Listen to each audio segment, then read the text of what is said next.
हमारी पुरजोर कोशिश के बावजूद भी हमें रसाई वज़ीर आज़म इमरान खान साहब तक, बुशरा बीबी साहिबा तक नहीं मिल रही। बारहा बार हमारे पार्टी के लीडरान, हमारे वकला हजरात वहाँ पे जा रहे हैं अडयाला जेल, बारहा बार उनको बाहर ही खड़ा किया जाता है। कभी किसी हीले बहाने पे कोर्ट ऑर्डर्स नहीं माने जाते। जज जो हैं वो ऑर्डर करते हैं जेल इंतज़ामिया को कि आप वज़ीर आज़म इमरान खान साहब और बुशरा बीबी साहिबा को जेल मैनुअल के तहत जो उनका हक़ है वो सहूलियात मुहैया करें, जिसमें अखबार है या टेलीविज़न है या पक्का है, वो नहीं दी जा रही हैं। इन चीज़ों को हम लोग कंडेम करते हैं कि एक अदालत का हुक्म भी जेल सुपरिटेंडेंट नहीं मान रहा।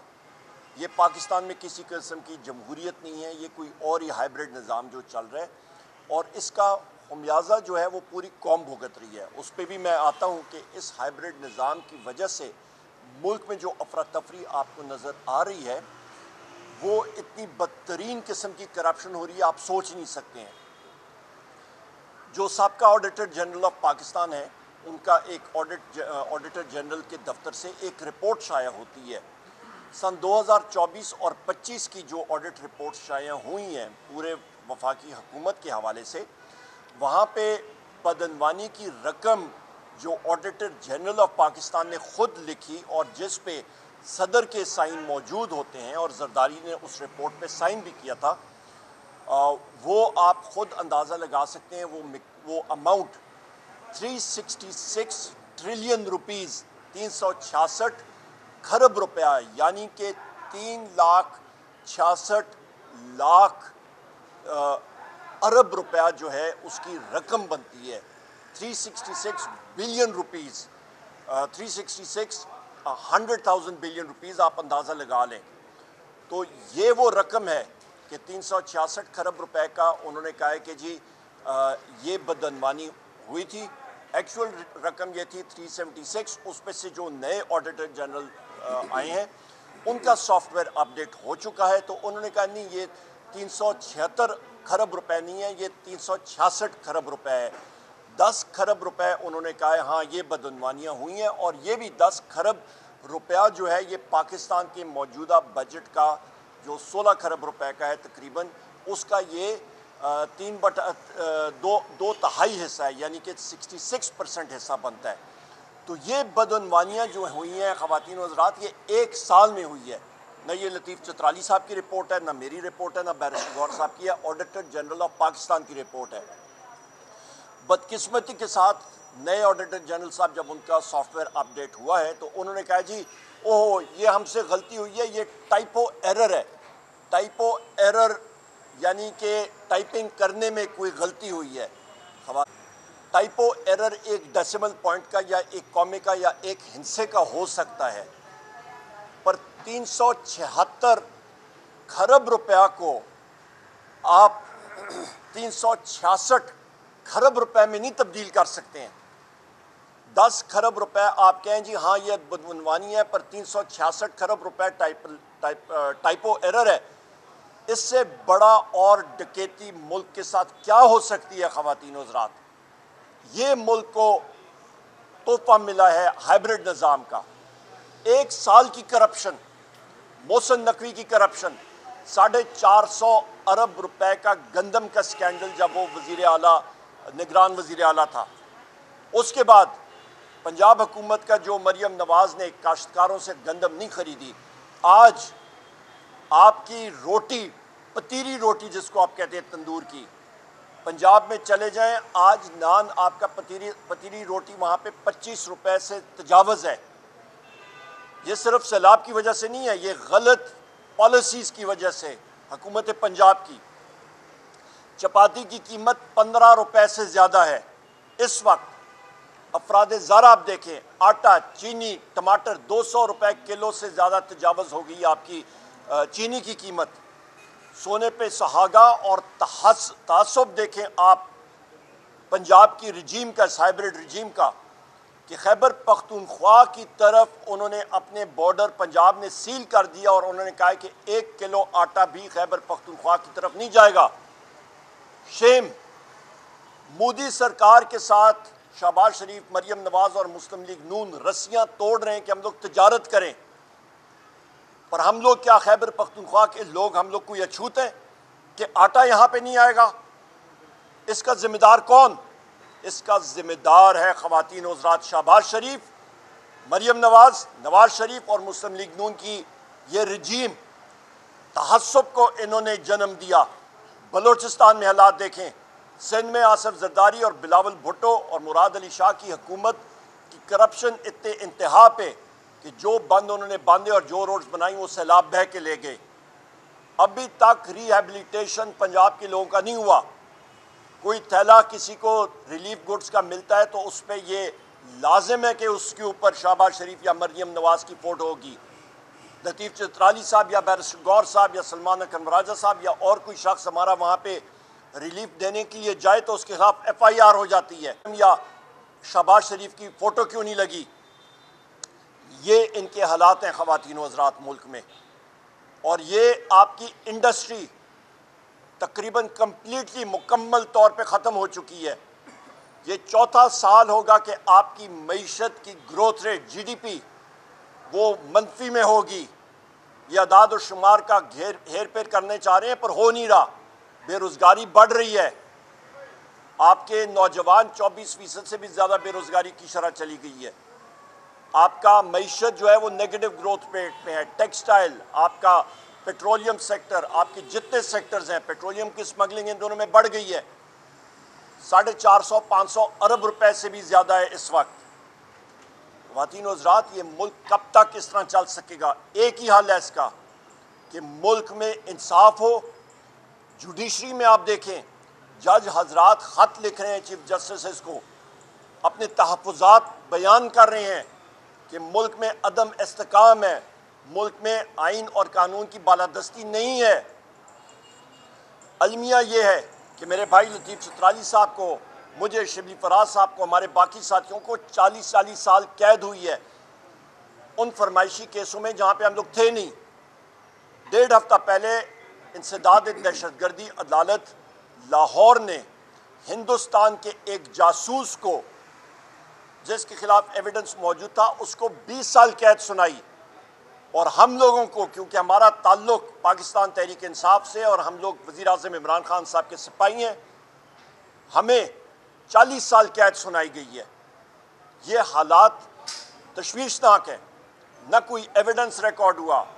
वहाँ पे जिन गवाहों के बलबोते पे हमें सजाएं दी गई, उनको, उन्हीं 3 गवाहों को इंसदाद दहशतगर्दी अदालत सरगोदा ने पिछले साल रद्द किया था। उनकी गवाही को रद्द करके हमें बरी किया था।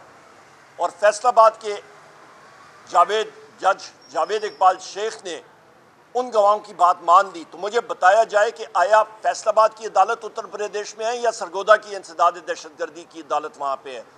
किलोमीटर के फासलों पे 2 अदालतें मुख्तलिफ फैसले सुना रही हैं, तो एक ने ठीक होना है। ये हालात हैं ख़वातीन हज़रात मुल्क के। आखिर में ये बात मैं करूँगा कि जब तक आइन और कानून की बालादस्ती मुल्क में नहीं होगी, मुल्क तरक्की नहीं कर सकता।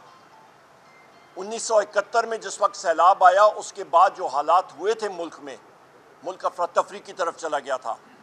इस वक्त भी वही चीज़ नज़र आ रही है। पंजाब में और सिंध में जो सैलाब आया है, जो इस वक्त के वहाँ पे हाइब्रिड रजीम के हुक्मरान हैं, जिनको प्रॉप अप किया गया है, जिन कठपुतलियों को वहाँ पे लगाया गया है, अवाम उनके खिलाफ जितना गम व गुस्सा है आप सोच नहीं सकते हैं।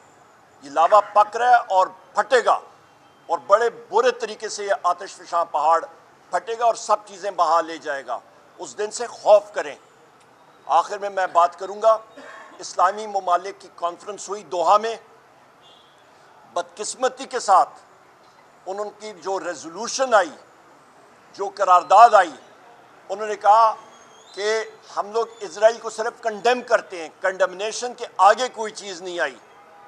ख़वातीन हज़रात, जब तक मुसलमान ममालिक मजबूत नहीं होते, इस तरह के हमले इजराइल की तरफ से मुझे लगता है एक पाकिस्तानी मुहिब वतन पाकिस्तानी के बिना पे कि ये हमले होते रहेंगे। मुसलमान मुल्कों में बदकिस्मती के साथ इत्तेहाद इस वक्त नहीं पाया जाता, और उस अटैक को जो दोहा पे इजराइल ने किया है, उसको शदीद अल्फाज में हम लोग उसको कंडेम करते हैं। आखिर में ख़वातीन व हज़रात, एक बार फिर मैं कहूँ कि इस वक्त जो रूट कॉज है इस सारे फसाद की, वो ये हाइब्रिड रजीम है, वो करप्शन है। 366 खरब रुपया, मैं रिपीट करता हूँ, 366 खरब रुपए का मतलब 3,66,000 अरब रुपया, वो इस हाइब्रिड हुकूमत ने कहा है कि जी ये टाइपोग्राफिकल एरर है। बहुत शुक्रिया। बैरिस्टर साहब। पेशावर हाई कोर्ट की डीबी में उमर अयूब खान साहब, शिबली फराज साहब और अब्दुल लतीफ़ चतराली साहब के केसेस पेंडिंग थे। ये वो केसेस है जिसमें सबसे पहले इलेक्शन कमीशन ने इन्होंने गैर आईनी और गैर कानूनी तरीके से डिसक्वालीफाई कर लिया है, और इसमें 2 केसेस वो भी शामिल है जिसमें स्पीकर नेशनल असम्बली और चेयरमैन सेनेट ने उमर अयूब खान साहब को और शिबली फराज साहब को लीडर ऑफ द अपोजिशन से डी नोटिफाई किया था। आज हमारी रिक्वेस्ट पे केस कल के लिए चला गया है। इंशाअल्लाह ताला कल इस पर फुल आर्गूमेंट्स करेंगे। आज पाकिस्तान तहरीक इंसाफ की पार्लियामेंट्री पार्टी की मीटिंग होने जा रही है KP हाउस में आज 3 बजे। ये मीटिंग हम खान साहब की स्पेशल हिदायत पे कर रहे हैं। इस मीटिंग की सदारत अली अमीन गंडापुर साहब करेंगे। इसमें हमारे सारे सेनेटर्स एमएनए शामिल होंगे। खान साहब की हिदायत के मुताबिक अली अमीन खान साहब अपने सूबे में law and order situation, Afghanistan के सिचुएशंस, गुड गवर्नेंस, सैलाब और लोगों से जो मुतासर हुए हैं उनके लिए हुकूमत ने जो काम किया है, रिलीफ फंड्स दिए हैं, उस पे पूरे पार्लियामेंट्री पार्टी को ख़ुद ब्रीफ करेंगे इंशाअल्लाह ताला। इसकी वजह से चूँकि वो मीटिंग शाइन करना है तो हमने अदालत से रिक्वेस्ट की कि आज की प्रोसीडिंग्स कल पे चली जाए, और हमारी रिक्वेस्ट थी कि अगर नेक्स्ट वीक चली जाए, लेकिन अदालत की इंसिस्टेंस ये है कि कल हेयरिंग शुरू की जाए। इंशाअल्लाह ताला ये हेयरिंग करेंगे। अदलिया से हम तो उम्मीद वाबस्ता किए जा चुके हैं। हमने पहले भी अदालत को कहा था कि हम आपके सामने आते हैं, आप पे एतमाद करते हैं, लेकिन रिलीफ और इंसाफ होता हुआ नज़र आना चाहिए। अब बड़ा अनफॉर्चुनेट है, सियासी तनाव तो मुल्क में पहले से ज़्यादा था और तनाव ख़त्म नहीं हो रहा, बढ़ता जा रहा है। लेकिन पहली मर्तबा ऐसा हुआ है कि आज़ाद अदलिया, आल्दो लोग नहीं मानते कि अदलिया आज़ाद है, लेकिन जिस भी फॉर्म में था, अदलिया में जजेस की ज़ाती इख्तिलाफात, उनके दफातर में एक दूसरे से खतूत लिख करके के हद तक था। अब अदालत में जजेस भी एक दूसरे के साथ खुलकर लड़ाई झगड़े पे आ गए। बात हाई कोर्ट के जस्टिस तारिक जहांगीरी साहब को जो रिस्ट्रेन किया गया है, ये बड़ा अनफॉर्चुनेट है। मैं समझता हूँ और हम समझते हैं कि आईन में कैसी कोई गुंजाइश नहीं है। ये फैसला सुप्रीम कोर्ट का फुल कोर्ट ऑलरेडी रिजॉल्व कर चुकी है। इफ्तियार मोहम्मद चौधरी के दौर में जब रेफरेंस फाइल हुआ, सुप्रीम कोर्ट के फुल कोर्ट बैठी, वो 13 जजेस थे, लेकिन बाकी जजेस अपनी वजह से रिक्यूज कर गए थे क्योंकि वो मेंबर थे सुप्रीम जुडिशल काउंसिल के। इसलिए वो जो सुप्रीम कोर्ट का फ़ैसला है वो फुल सुप्रीम कोर्ट का फ़ैसला माना जाता है। उसमें सुप्रीम कोर्ट ने असूल वज़ा किए थे कि किसी भी जज को उसके जुडिशल काम से रोका नहीं जा सकता। उसको जुडिशल काम से रोकना, उसको मुअत्तल करना या उसको ख़त्म करना, डिसमिस करने के मुतरादिफ है। इससे आम आदमी इफ़ेक्ट होगा। आवाम का पहले अदलिया से काफ़ी एतमाद उठ चुका है। अगर ऐसे झगड़े कंटिन्यू रहे तो ये एतमाद ख़त्म हो जाएगी मुकम्मल। सुप्रीम कोर्ट को चाहिए पे एक्शन ले। हम इस बात की भी मुंतज़र थे कि हमारे पिटीशन भी सुने। हम इस बात की मुंतज़र थे कि क्रिमिनल केसेस जो खान साहब के इस्लामाबाद हाई कोर्ट में लगे हैं वो भी जल्दी सुने जाएं और उस पर भी इंसाफ के फ़ैसले हों। अगर जजेस का झगड़ा आपस में इस हद तक है तो आप ख़ुद सोचें कि फिर किस हद तक लोग अदालतों पे इन्हिसार करें। इस वक्त अवाम एक मायूसी के आलम में हैं। उनको नज़र नहीं आ रहा किस तरफ देखे जहाँ से इंसाफ की तवक्को होगी। लेकिन अदालत से हमारी रिक्वेस्ट है, चीफ जस्टिस से हमारी रिक्वेस्ट है, दरख्वास्त है कि जितने केसेस हमारे पेंडिंग है उस पर कानून के मुताबिक कार्रवाई करे। अगर कानून के मुताबिक कार्रवाई होती, कानून के मुताबिक ट्रायल कोर्ट हमारे केसेस चलाते, तो आज जो 3 केसेस हमारे इस्लामाबाद पेशावर हाई कोर्ट में पेंडिंग है, जिसमें उमर साहब, शिबली साहब और अब्दुल लतीफ़ साहब शामिल हैं, इन तीनों को इज्तिमाई तौर पर इन तीनों को 100 साल की सज़ा हुई है। अगर अदलिया अपने लोअर कोर्ट पे भी नज़र रखती तो शायद इन तीन बंदों को 100 साल की सज़ा इज्तिमाई तौर पे ना होती। इसलिए इंसाफ जिस माशरे में ख़त्म हो जाता है वो माशरा तबाह हो जाता है। इंसाफ होता हुआ नज़र आना चाहिए। कल हम फिर आएंगे इंशाल्लाह। उम्मीद तो है कि इंसाफ हो, उम्मीद इस अदालत से हम वाबस्ता कर चुके हैं। कल देखेंगे इंशाल्लाह किस हद तक हमारे साथ इंसाफ होगा। उमर अयूब खान साहब के पास आवाम के सपोर्ट हासिल है। उमर अयूब खान साहब इस वक्त 17 करोड़ आवाम को पार्लियामेंट में रिप्रेजेंट कर रहे हैं। शिबली फराज साहब को चारों सूबों का जंजीर मैं कहता हूँ, क्योंकि पाकिस्तान तहरीक इंसाफ की चारों सूबों से वो नुमाइंदगी कर रहे हैं और वो leader of the opposition in the senate ईवान बाला में। अगर उमर साहब और शिबली साहब किसी और मुल्क के होते और यहाँ आ चुके होते तो इस हाई कोर्ट से सदर तक सारा रोड बंद हो चुका होता, लेकिन आज वो मारे फिर रहे हैं और उन दोनों को 90 साल की सज़ा हुई है। जिस भी मिसअंडरस्टैंडिंग के तहत ये सज़ाएँ हुई हैं, अब सज़ाओं का सिस्टम और इतवार बाज़ार ख़त्म हो, अब ये डिस्क्वालिफिकेशनों का इतवार बाज़ार ख़त्म हो, अब कोई कॉमन सेंस प्रिवेल करे ताकि मुल्क की असल मसाइल पे बात की जाए। और ये तब मुमकिन है जब खान साहब के पास रसाई हो, जब बुशरा बीबी की तरफ रसाई हो, जब उनके भी केसेस ख़त्म हो, जब मकबूल तरीन लीडर जेलों में बंद करते हैं तो आवाम में मायूसी फैल जाती है। मायूसी से नफ़रतें बढ़ती है, नफ़रतों से हुकूमतें ख़तरे में पड़ जाती है, नफ़रतों से हुकूमतें बेहतरीनी की परफॉर्म कर सकती बल्कि नुकसान हो जाता है। का नुकसान होगा तो पाकिस्तानी को नुकसान होगा। हमारी कोशिश है कि ये ना हो।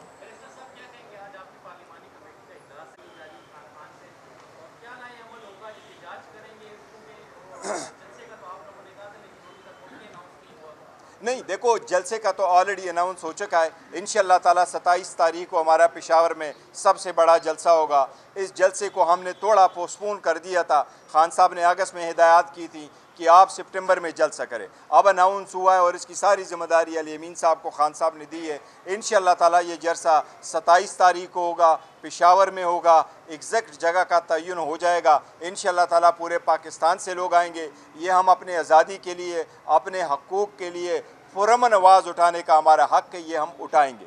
आज के इजलास के बारे में जो अगर आपको बताऊं तो इजलास खान साहब की हिदायत के मुताबिक हमने बुलाई हैं। खान साहब की हिदायत अली अमीन खान साहब के पास आए थे, उन्होंने मुझे इन्फॉर्म कर दिया था, ब्रीफ कर दिया था, उन्होंने डिस्कस किया था मेरे साथ भी, हम सब ने डिस्कस किया है।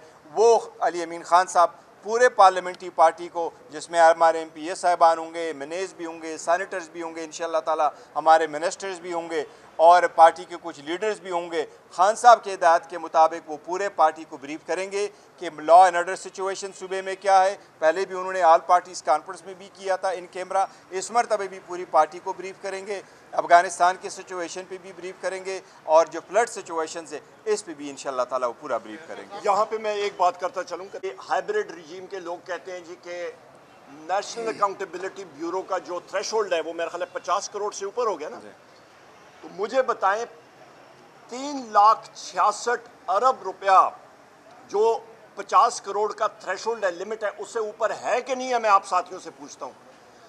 3,66,000 अरब रुपया यानी कि 366 खरब रुपया जो बदउनवानी ऑडिटर जनरल ऑफ पाकिस्तान ने अपनी रिपोर्ट में लिखी है, जिसको आसिफ जरदारी ने साइन किया, पब्लिश हुई, उसके ऊपर अभी जो नए साहब आए हैं वो कहते हैं जी ये टाइपोग्राफिकल एरर है। हम तो मैं कम से कम नहीं मानता, हैसियत एक तालिब इल्म फाइनेंस और इकोनॉमिक्स का, ये तो मैं नहीं मानता कि आपकी 3,66,000 अरब रुपया की टाइपोग्राफिकल एरर हो। मिट्टी पाओ एक साल, इस रिजीम के शहबाज शरीफ के एक साल 2024 और 25 की रिपोर्ट को अभी मिट्टी पाव कर रहे हैं। तो लिहाजा हमारी आपके तवज्जुह से मेरी डिमांड है chief justice of Pakistan justice Yahya Afridi साहब से, चेयरमैन नैब से कि वो इसकी इंक्वायरी फिल फॉर साफ शफाफ इंक्वायरी ऑर्डर करें, हेयरिंग रखें। मुल्क की सालमियत दाव पे है। यहाँ पे ये रिजीम वाले कच्चे के डाकुओं के पीछे तो पड़े हुए हैं, पर जो पक्के के डाकू हैं उनके पीछे कौन जाएगा? ख़वातीन हज़रात, असली मुजरिम कच्चे का डाकू वो तो लोगों को अगवा करके जंगल में ले जाते हैं। पक्के के डाकू तो आपके आने वाली लाखों नस्लों का पैसा इस वक्त हड़प करके 3,66,000 अरब रुपए एक साल में खा गए और पूछने वाला कोई नहीं। 27 को जो जलसा हो रहा है चेयरमैन के लिए मुल्क भर में कोई मुहिम भी चला रहा है। इसके अलावा जब पानी चेयरमैन के केसेस नहीं लगते तो आपको अदालत से क्या उम्मीदें हैं? नहीं, देखो, केसेस के लिए हम जा चुके हैं। अदालतों से उम्मीद तो यही है कि हमारे केस तो सुने, इंसाफ हमारे साथ कैसे होता हुआ नज़र आता है वो ऑर्डर आएंगे तो फिर देखेंगे। लेकिन कानून का सिस्टम में रहते हुए हमने कोई रास्ता निकालना है। उसी तरीके से हमने अगर अदालत में जाना नहीं है, केस सरगू नहीं करना, तो फिर कैसे की रिलीफ मिलेगी? हम तो ऑलरेडी दरवाजे तो हर तरफ बंद है, हम तो बंद गली जा चुके हैं। इसलिए अदालतों के सामने तो जाना है हर हाल में, और वहाँ दरख्वास्त तो फाइल करनी है और पुरज़ोर तरीके से दरख्वास्त अदालतों से अपील तो करनी है। वो ये तरीक़ेकार से मारवाए आइन तो नहीं चल सकते। इसलिए अदालतों में तो जाना लाजिम है, और अदालतों में इसलिए जा चुके हैं और हर तारीख़ भी जाते हैं। हम तो सिर्फ आवाज़ देते जाएँ, कोई सुने ना सुने, हम आवाज़ लगाते जाएंगे कि हमारे साथ इंसाफ हो, और जब इंसाफ होगा और होता हुआ नज़र आएगा तो इंशाअल्लाह ताला बेहतर होगी। फ़िलहाल हमारा वही जलसा ही है पूरे KPK का। हाँ जी,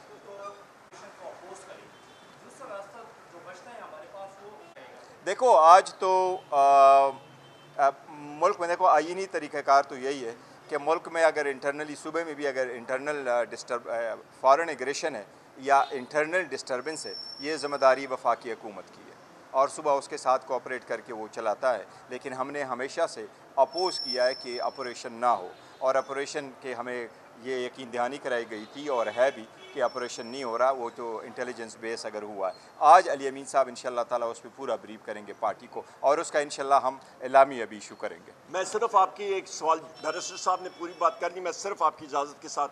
बैरिस्टर साहब देखिए, जब कोई डाकू माशरे का हिस्सा है तो वो क्या करता है कि मोहल्ले की किसी और जगह में अफरा तफरी शुरू कर देता है। तो शहबाज शरीफ और उसके हवारी और इन लोगों ने ये 3,66,000 अरब रुपए के डाका डालने के लिए इन्होंने ये अफरा तफरी शुरू की है कि सारे लोगों की नज़रें दूसरी तरफ हों और ये अपना हाथ 366 खरब रुपए पे साफ करके और भाग जाएं। इसके बाद आप इनके फॉरेन अकाउंट्स देखिएगा और इनके बाहर के अकाउंट्स खोली देखिएगा और ये मज़े इनके देखिएगा। और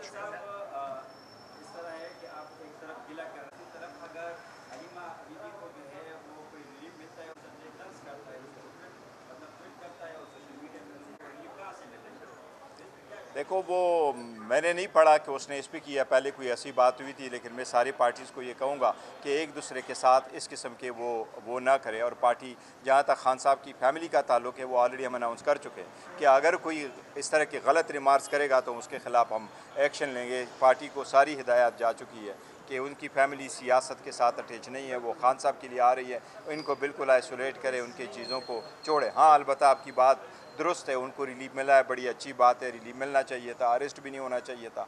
मैं तो यही कह रहा हूँ कि यही मैंने पहले भी अर्ज़ किया कि आईनी कानूनी तरीक़ेकार हम ही अडाप्ट कर रहे हैं। हर अदालत में जा चुके हैं, हर जगह जा चुके हैं और एप्लीकेशनें भी दे रहे हैं। अदालतों से हमारी तवक्कुआत भी है, लेकिन हम ये भी साथ कह रहे हैं कि इनकी आईनी कानूनी ज़िम्मेदारी भी है कि ये इंसाफ करे, और इंसाफ का कहना है कि इंसाफ का होता हुआ नज़र आना चाहिए। तो हमारे साथ देर से अगर आप इंसाफ करते वो भी नाइंसाफ़ी है। तो खान साहब के और बुशरा बीबी की केसेस जनवरी से पेंडिंग है, सस्पेंशन के लिए पेंडिंग है। अभी तक खान साहब के केसेस का फ़ैसला हो चुका होना चाहिए था बेल का। नवाज़ शरीफ को जब पहले केस में सज़ा हुई, फिर दूसरे में रेफरेंस में सज़ा हुई उसको, तो पहले में 61 डेज़ के बाद उसको रिलीफ मिला और दूसरे दिनों में भी तकरीबन ऐसा, तो 2-3-4 महीनों के बाद वो रिलीज़ हो गए। खान साहब के 2 साल से ज़्यादा हुए हैं, एक केस ख़त्म हो जाता है तो दूसरा सिमुल्टेनियसली शुरू हो जाता है। बुशरा बीबी 17 जनवरी की कन्वेक्शन के बाद वो जेल में है और अब आ गए 17 तारीख, ये 8 महीने पूरे हो गए, उसकी सिर्फ बेल का मैटर नहीं हुआ। इसलिए अदालतों को हम ये रिमाइंड करा रहे हैं कि ये इंसाफ का सलेब आपके कंधों पर है और आप अपने कंधों पे ये सलेब लिए जा रहे हैं और ये आपकी ज़िम्मेदारी है, इसलिए इसको अहसन तरीके से निभाएं। आप कहाँ भी हो, वक्त गुजर जाता है लेकिन आपकी लेगेसी पीछे रह जाती है, और वक्त सख्ती और खुशी सब गुजर जाता है। इसलिए इंसाफ होना चाहिए और मुझे उम्मीद है इंशाल्लाह इवेंचुअली तो हमारे साथ इंसाफ होगा। थैंक यू जी, थैंक यू जी, थैंक यू, थैंक यू जी, थैंक